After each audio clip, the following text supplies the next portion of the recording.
मला असं वाटतं ॲक्च्युली जे प्लेयर्स आहे त्यांनी एकजूट होऊन परफॉर्मन्स केलं पाहिजे. तर रोहित शर्मा खेळत नाही चांगलं. हार्दिक पांड्यानी बॅटिंगमध्ये तो जो बॅटिंग करतोय अजून इंटेंट दाखवायला पाहिजे.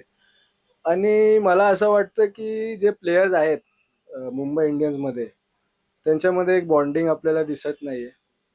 आणि पुन्हा आपलं जी गुजरात आपला अ, आपली याच्यासोबत होती ना लखनौची जी टीम आहे ते आता परत फॉर्म मध्ये येत आहे. रिषभ पंत खूप चांगली ही करतो आहे.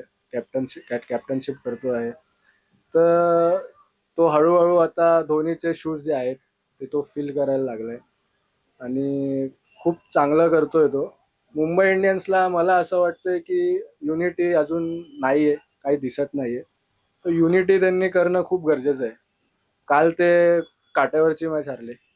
ती मॅच एकदम खूप जवळ होती. जिंकले असते ते. काय इतकं काय नव्हतं. हार्दिक पांड्याने बॉलिंग केली, 5 विकेट काढले, वेल अँड गुड.